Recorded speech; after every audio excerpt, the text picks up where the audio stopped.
Hi friends, అందరు ఎలా ఉన్నారు? బాగున్నారా? అందరు బాగుండాలి, అందులో నేను ఉండాలి. ఫ్రెండ్స్, ఇవాళ నేను ఏం చేస్తున్నాను తెలుసా? పులిహోర గోంగూర పచ్చడి పెడుతున్నాను. చూడండి ఫ్రెండ్స్, ఎలా పెడతానో మీరు కూడా చూసి నేర్చుకోండి.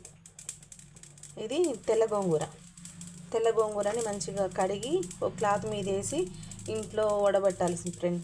పెట్టిన తర్వాత వడబట్టిన తర్వాత సన్నగా దొరుకుకోవాలి. ఇవిలా దాంట్లోకి మెంతులు వేపాను. చూడండి, మెంతులు వేపాను. దీంట్లోనేమో ఆవాలు, జీలకర్ర ఇవి సిమ్మున పెట్టి వేంపుకుంటున్నాను దీంట్లోకి. ఇప్పుడు చింతపండు గుజ్జు, పులిహోరలాగా చింతపండుని పిసికి ఇలా ఉడకబెడుతున్నాను. కేజీ గోంగూరకి పావు కేజీ చింతపండు పడుద్ది. మామూలు కారం కూడా అంతే, మనం ఎంత తినాలనుకుంటే అంత. ఈ చింతపండు గుజ్జుని మంచిగా ఉడకబెట్టాలి.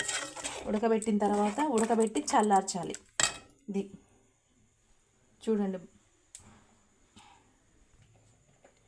దాంట్లోకే వెల్లిపాయలు పావు కేజీలో సగం ఎల్లిపాయలు తీసుకొని ఇలా తీసుకున్నాను. దాన్ని కూడా మిక్సీ చేసుకోవాలి. ఇప్పుడు ఆవాలు, జీలకర్ర వేగినవి బంద్ చేశాను. అది పొడి చేస్తాను. మెంతులు కూడా ఏ పక్కన పెట్టానుగా, ఇది కూడా పొడి చేస్తాను.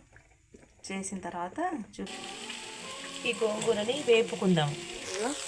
ఇలా వేపాలి, నూనె పోసుకొని వేపుకోవాలి గోంగూరని. కొంచెం మంచిగా ఆకులు ఫ్రై కావాలి. ఇప్పుడు ఇది మంచిగా దూరగా వేయింది. ఇది తీసి ఒక గిన్నెలో స్టోర్ చేసుకుందాం అనేసినాం. ఇప్పుడు గోంగూరని వేపుకున్నాం కదా, ఈ గోంగూరని కొంచెం కచ్చపిచ్చగా రుబ్బుకోవాలి. కొంచెం అంతా నేను కచ్చపిచ్చగా రుబ్బాను. చూడండి, ఇలా రుబ్బుకోవాలి. మరీ మెత్తగా వేయద్దు, కచ్చపిచ్చగా రుబ్బుకోవాలి. దీంట్లో కావాల్సినవన్నీ వేసుకోవాలి. కాసేపు దీంట్లో ఎల్లిపాయను కూడా కచ్చపిచ్చగా పెట్టుకున్నాను. ఎల్లిపాయ పావు కేజీ సగం ఎల్లిపాయలు ఇవన్నీ పెట్టుకున్నాను. దీంట్లో ఇందాక ఆల్రెడీ చింతపండు గుజ్జులో ఒక గ్లాసు సాల్ట్ వేసాను. మళ్ళీ ఇంకో గ్లాస్ వేస్తున్నా. 2 గ్లాసులు ఉప్పు అనేసి 2 గ్లాసులు ఉప్పు కదా, ఇప్పుడు 1 గ్లాస్ కారం వేసా, ఇంకో గ్లాస్ వేస్తా. ఇది 2 గ్లాసు, 2 గ్లాసుల ఉప్పు. ఇప్పుడు దీంట్లోకి మెంతిపిండి 2 స్పూన్లు. ఇది ఆవాలు, జీలకర్ర ఇది ఒక 2 స్పూన్లు వేసుకున్నాం. తర్వాత ఇది పులిహోర పులుసు, ఈ పులుసుని ఇందులో వేసుకున్నాం.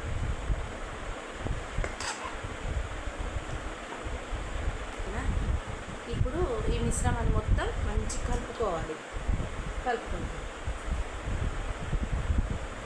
చిన్నప్పుడు ఇలా చేస్తే పిల్లలకి దాంట్లో వేసి కలిపి పెడితే చాలా మంచిగా తినేటోళ్ళు. అట్లనే మా పిల్లలకు కూడా అలాగే అలవాటు. మీ పిల్లలకు కూడా అలాగే పెడతారా? మీరు పెట్టినట్టయితే కామెంట్ చేయండి.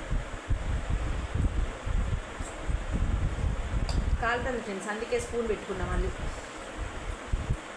కాలుతా అంటే మంచిగా కలపలేం కదా, దీన్ని బాగా కలుపుకోవాలి.